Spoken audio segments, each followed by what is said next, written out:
Following their loss on Tuesday night, the Cardinals unloaded on the Diamondbacks today. I've got one thing in particular that I didn't like that happened in the loss. Tommy Edman goes bonkers in today's game. Plus, reinforcements for the rotation are getting closer. We've got an update on Adam Wainwright on today's episode of Locked On Cardinals. You are Locked On Cardinals, your daily St. Louis Cardinals podcast, part of the Locked On Podcast Network, your team every day.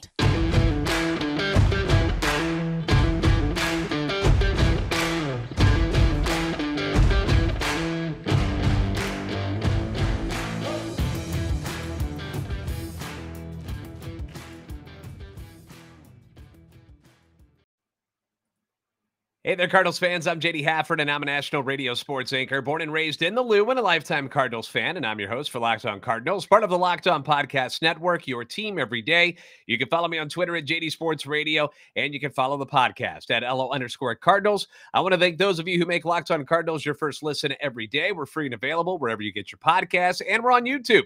Make sure you like, subscribe, and comment so you can interact with us. Hit the notification button so you know when new episodes are posted. This is a show serving Cardinal Nation and giving the best fans in baseball all of the info about the birds on the bat.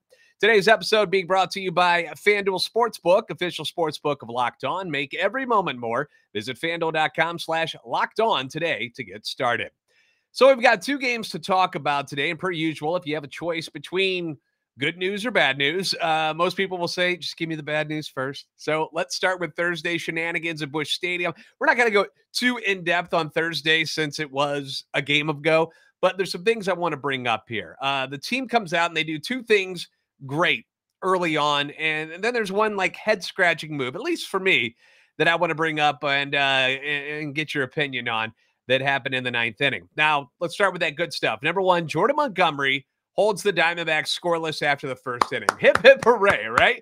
And we've exhausted the talk about letting the other team score first and how it puts you in a bad spot right out of the gate. And the Diamondbacks were set up to score there in the first inning. You get that leadoff triple, and I know you're thinking the same thing I was.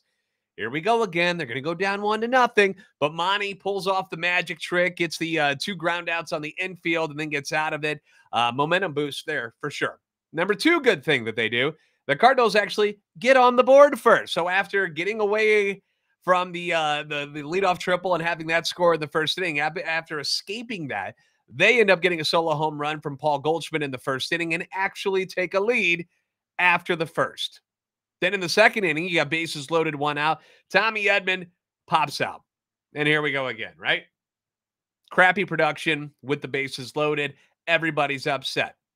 Then you get the goofy play with Lars Nootbaar hitting the ball in the hole for the shortstop, Nick Ahmed, who we're going to talk about again here in just a moment. Goes into the hole, makes a nice play, throws it to second base for the force out, but Motter beats the throw by not sliding into second base. He runs through the bag. Initially is called out, but on replay, they say, wait a minute, he's safe, and he gets to keep second base, even though he got tagged out after the fact because the initial call was wrong. So he gets to stay on second base, and the second run crosses the plate. And apparently that's a play that the Cardinals have worked on. I believe it was Nolan Gorman that pulled off that same maneuver last year, and it worked. It's still weird to me that they're not sliding into second base on that play, but it worked. And it's 2-0, so I'm not going to complain. It's just weird to me. But things seem to be going very well for the Cardinals. D-backs cut the lead in half to 2-1 in the third inning, and then in the fourth inning, all hell breaks loose. The wheels fall off on Jordan Montgomery, who allows a single, a double, a single. Then we get that stupid, unsuccessful rundown attempt where the Cardinals miss the tag. And that's like, these are the things that happen to teams who are losing and are playing bad baseball. Stuff like that happens. And guess what? It leads to more problems. And then bases loaded, Nick Ahmed comes up, and here's the just the dumbest play ever. Hits a pitch off the bounce. The ball bounces in front of the plate, and he hits it off the bounce and bloops it into left field for a 2-run double. That is how April has gone for the St. Louis Cardinals. Right there. Look at that. Just look at that play right there. And that is what April has been for the St. Louis Cardinals. The guy chased a pitch out of the zone, was going to strike out on it, hits it off the bounce like a cricket player, and it lands in a perfect spot in left field where nobody's at, scores 2 runs. Ridiculous.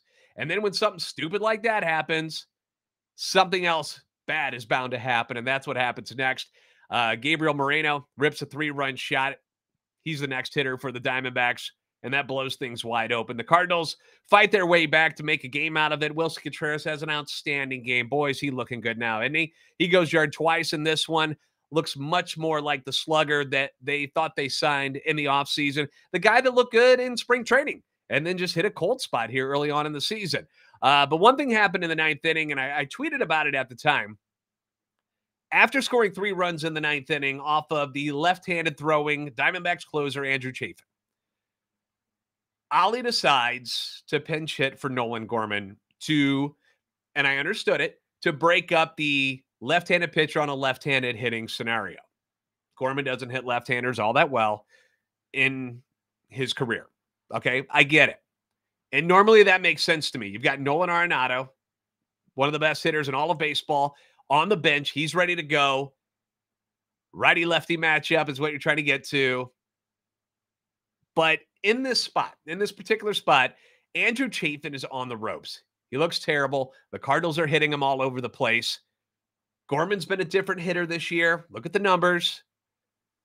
And you know that the Diamondbacks have a righty warming up in the bullpen, and that as soon as you say Nolan Arenado is going to be the pinch hitter, Arizona manager Torey Lovullo is going to go to that right-hander in the bullpen. So immediately you lose your lefty-righty matchup that you were trying to get.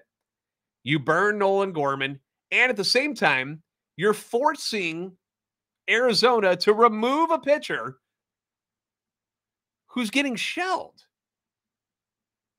and just put in a fresh pitcher. Now, again, Torey Lovullo could have done that anyway. But the odds are he was not going to bring in a righty to face the lefty Gorman, who has been ripping right-handers. So he would have left Chafin in that game probably. And I think that's a spot where you let Nolan Gorman see what he can do. Again, maybe I'm wrong. And I understand the logic of it all. But just in that situation when it happened, I was like, do we really want to be pinch hitting Nolan Gorman right now? I mean, kind of your best hitter on the team. Numbers-wise, again, I know he struggles against lefties, but give him a chance. Been pretty clutch this year, you know? And the other side of it, too, is that if, say, Gorman comes through, you have Nolan Arenado available to pinch hit for Dylan Carlson later on, who does not hit righties very well. But that's not what happened. And I get, too, that if you wait, Arenado may not even get a chance to hit in the game, and you don't want to not give him a chance to win it. There's a lot of variables in this one. It's just at the time, I kind of wanted to see if Nolan Gorman could pull it off. Doesn't matter, though. Arenado flies out after he pinched hit. O'Neill then walks, and then Carlson grounds out. Game, set, match. Cardinals lose at 8-7. Monty has his first bad outing of the season. Every once in a while, you're going to get your stuff kicked in, okay? It happens. 4 innings, 7 runs, 10 hits, just 2 strikeouts. You wanted better. You didn't get it. Some positives in this one. Hicks did come into the game, look much better. 1 inning, 1 hit, strikes out 3. They had Newt leading off, clearly, per my suggestion. That was the joke on Twitter. Is that, well, they must be listening to the podcast because they moved Gorman up. They got Nootbaar batting leadoff, and he did his job. He did great. 1 for 3, runs scored, an RBI, 2 more walks. That's what you want out of your leadoff hitter. I would like to see more of that at the leadoff spot moving forward, please, if you are listening.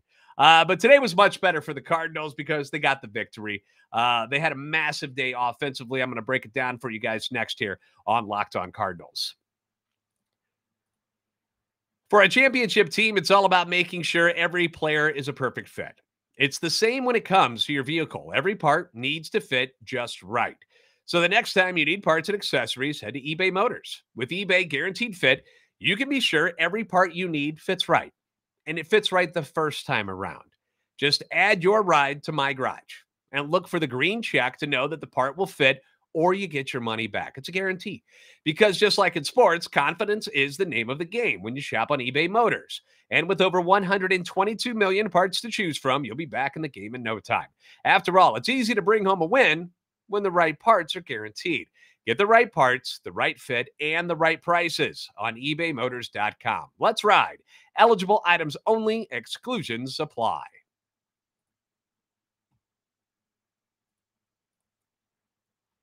The Cardinals will get the day off on Thursday, but will be playing at Seattle on Friday. Lefty Steven Matz will be looking for his first win of the season against the 8-10 Mariners. You can catch every pitch of the Cardinals' hometown broadcast with SiriusXM on the SXM app. Search Cardinals. Thanks for making Locked On Cardinals your first listen every day. Hey, everydayers, on tomorrow's show, we're going to have a breakdown of how the Cardinals' stats and numbers compare to the other teams around the league after the first 18 games of the season.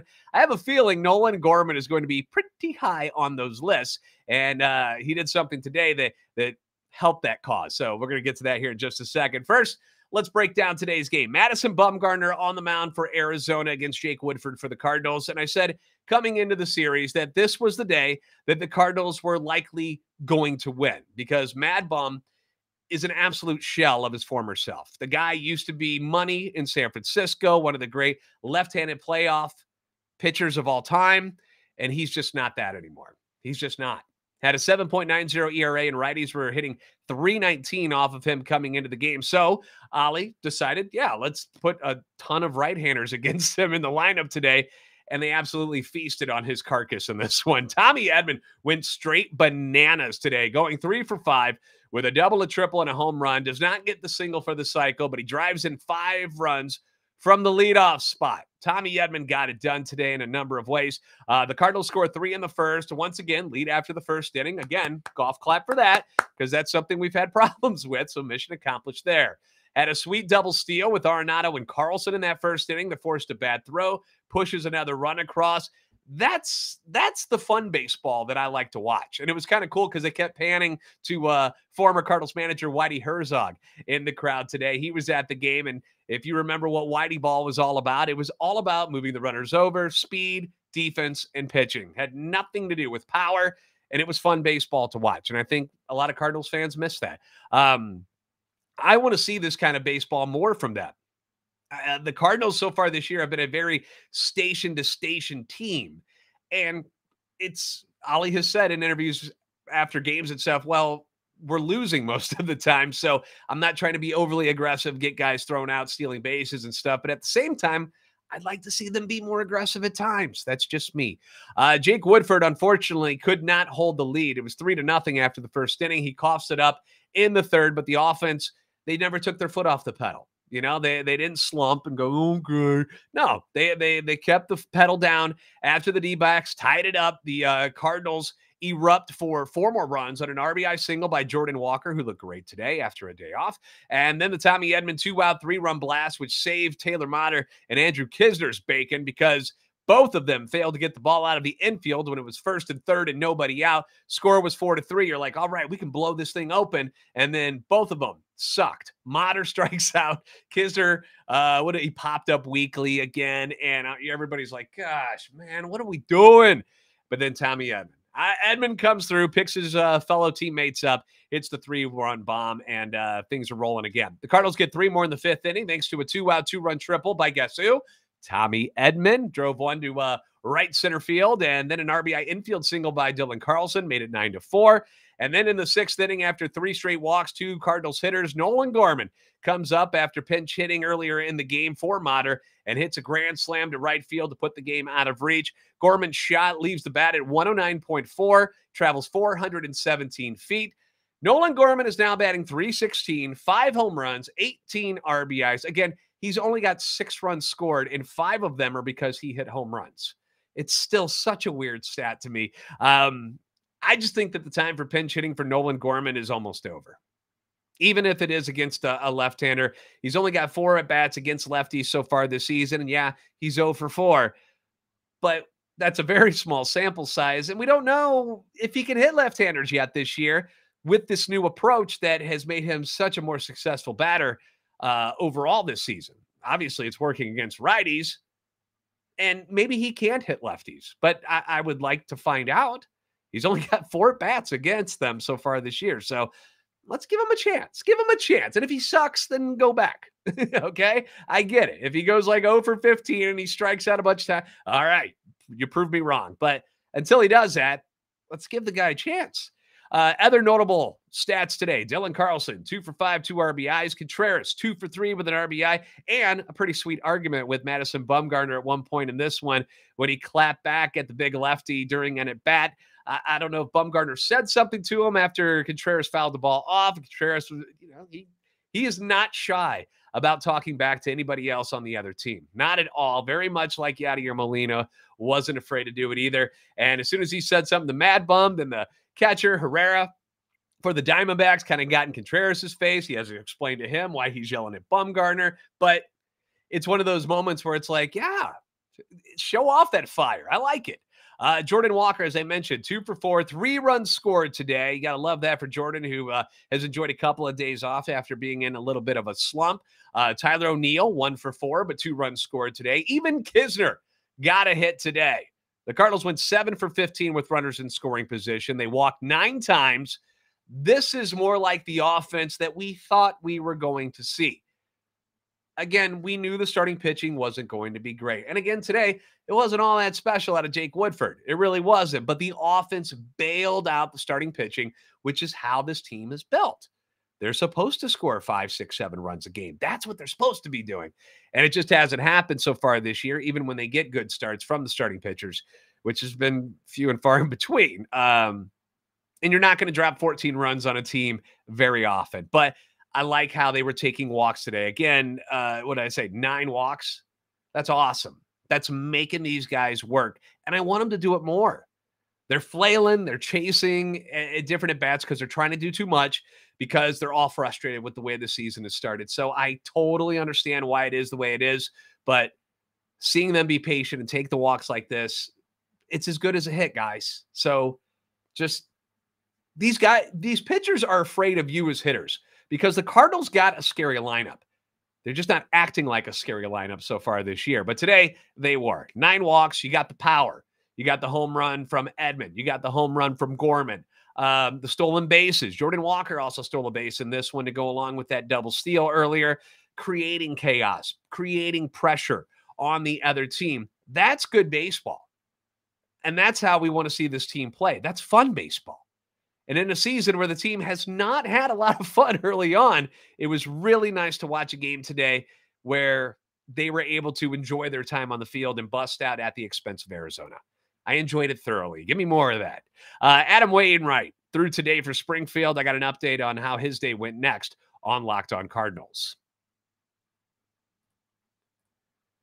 If you love baseball and you love video games, then you got to check out Pro Baseball GM. It combines your dream of being a Major League GM and the fun and enjoyment of a video game all together in a realistic type of baseball game. At one point or another, you probably thought you could do the job of John Mozeliak. Here's your chance to be in charge of managing every strategic aspect of your team as you play through a season, hiring the right coaches and staff, managing the finances, scouting and drafting players, dealing with their personalities, navigating through free agency, the ups and downs of seasons, the slumps, the streaks, all of it together in this challenging, realistic game world. And it's completely free. You can play it offline, which is fantastic. You don't need Wi-Fi. Play where you want, when you want. Airplanes, cars, if you're on a train for some reason, a subway, all of that, the MetroLink, all of these, you could still play it on there. Locked On Cardinals listeners, you're getting a 100% free boost to your franchise when you use the promo Locked On. A reminder, you got to put that in all caps, by the way. That's in the game store, so make sure to check it out. Download the game. Just visit probaseballgm.com. You can scan the code or look it up on the app stores. That's probaseballgm.com. Ultimate Baseball GM. Start your dynasty today.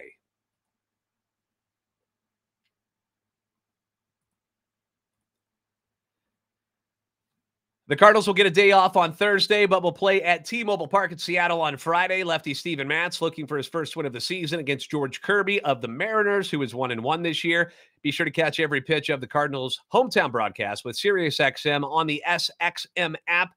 Just search Cardinals. Adam Wainwright had his first rehab assignment with AA Springfield today, and it wasn't a great outing, but it wasn't like trash either. Waino goes, hold on, I got to put this picture of him smirking again after getting the foul ball the other night. Just a funny picture. Wainwright throws 59 pitches, 40 of them for strikes. He goes 3 innings, allows 4 hits, 2 earned runs, 3 punchies, and 0 walks. He allowed a 2-run home run in the second inning. His highest velo today was only 87. And remember this spring, people were freaking out about his low velocity. So that's something to keep an eye on. But if you know pitching, you know if you can locate and change speeds, you don't need to throw 95 plus to get people out. You really don't. And we don't know if that was part of his plan going into today's game where he's like, well, I'm not going to just go full blown out, like throw it as hard as I can. I'm just going to work on mixing up pitches and throwing strikes because he didn't walk anybody. So maybe that was the plan. He'll have another outing with Springfield in 5 days where he's expected to throw 75 pitches, and then he'll be reevaluated from there. Adding him to this rotation and having Woodford back in the bullpen would help alleviate some of the stress that has been on this pen so far this season. If Waino comes back and is the normal pitcher that we've seen over the years, even last year, I mean, the guy was throwing 6 and 7 innings consistently until the end of the year when he was having all sorts of troubles. But he's going to be a shot in the arm. And when he's out there on the mound, people are going to respond to him. The fans are going to respond to him. So it'll be nice to see Waino back, and then things can shuffle and kind of go back to the way they were supposed to be, because this hasn't been the normal rotation and bullpen that we thought we were going to have when the season started due to this particular injury. Cardinals, again, have the day off as well tomorrow. So that's obviously going to help the bullpen relax a little bit, and everybody gets an extra day of rest on their arms. So it'll be good to get Waino back at some point here in the very near future. Hopefully. So we'll find out. Again, his next rehab assignment start will be in 5 days for Springfield. Thanks again for making Locked On Cardinals your first listen every day. Every day is tomorrow on the show. We're going to not double dip tomorrow. Tomorrow, we're actually going to be talking about the upcoming series against the Mariners a little bit. And we're going to run down, stats on how these hitters, the Cardinals hitters, have been compared to what's going on around the rest of the league. How our pitching, bullpen, and starters are looking compared to what's going on around the rest of the league. The Cardinals aren't the only team that had high aspirations that's struggling so far this season. Like the Mariners aren't doing anything special so far this season. Phillies have been struggling. Houston, the world champion Astros, have had a tough go. So they're not the only ones. So we'll see how they compare to everything else going on around the league. Once again, they get the day off on Thursday, and they could use it after playing the last 13 days in a row. They'll be in Seattle on Friday against the Mariners, who are 8-10 this year, as I mentioned. Catch every pitch of the Cardinals' hometown broadcast with SiriusXM on the SXM app. Just search Cardinals. If you haven't already, give us a follow on Twitter at @LO_Cardinals and at JD Sports Radio. Like and subscribe on YouTube. You're the best fans in baseball for a reason, and I will see you next time on Locked On Cardinals.